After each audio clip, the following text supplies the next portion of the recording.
Immaculate Conception. December 8th, the Church celebrates the Solemnity of the Immaculate Conception. There are four Marian dogmas, four Marian privileges. One is the Immaculate Conception. The second is the perpetual virginity of Mary. The third is Mary's divine maternity.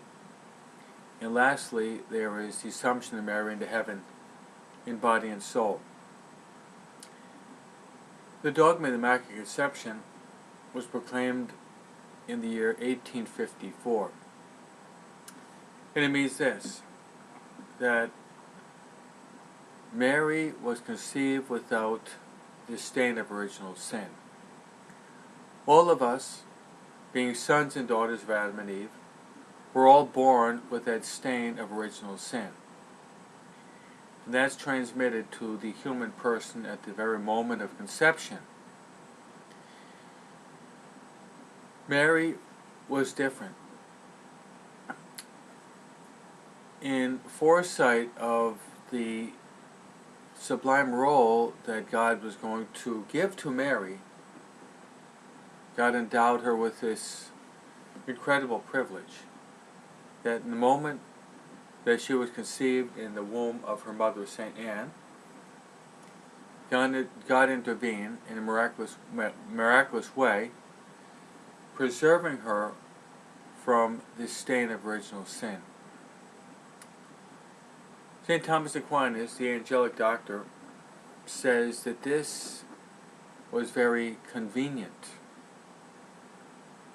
in the sense that Mary would be called by God to be the mother of God.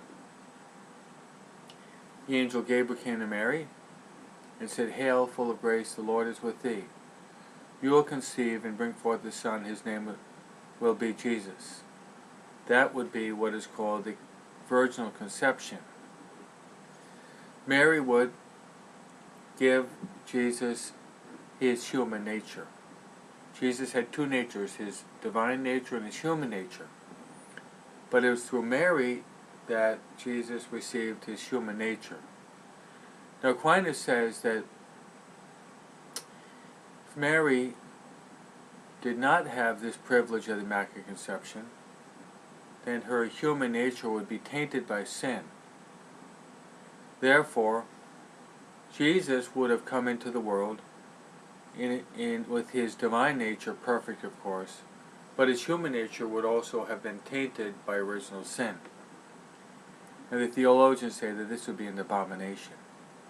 Therefore, it was convenient or necessary that Mary be given that privilege of the Immaculate Conception.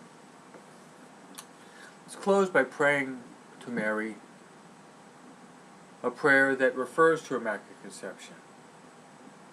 O Mary, conceived without sin, pray for us who have recourse to thee.